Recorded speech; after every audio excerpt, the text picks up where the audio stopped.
Viral sebuah video di laman sosial media yang menunjukkan aksi keributan di sebuah laga tarkam. Aksi keributan ini tidak dilakukan oleh kaum Adam seperti pada umumnya, tapi antar emak-emak. Dari video yang viral di TikTok dan dibagikan akun Hiin Y91 terlihat pemandangan lapangan tempat pertandingan tarkam. Di video, tampak seorang emak-emak dengan hijab berwarna abu-abu dan bercelana jeans dengan warna senada tampak menendang emak lainnya yang memakai baju merah.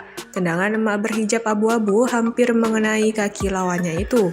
Ibu berhijab krim dan berpakaian merah itu tampak tengah menggendong seorang anak kecil.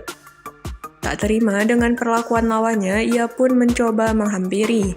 Namun si lawannya memilih untuk melarikan diri.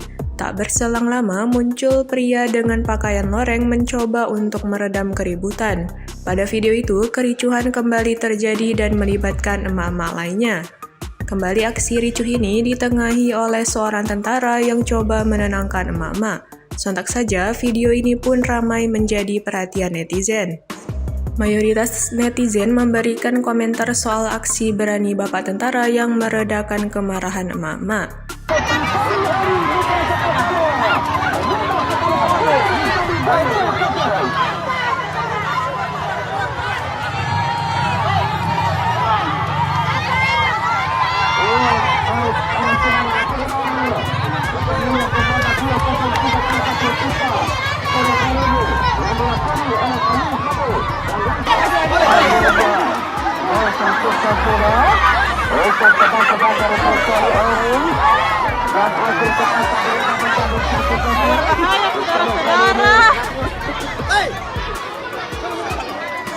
Terima kasih sudah nonton. Jangan lupa like, subscribe, dan share ya.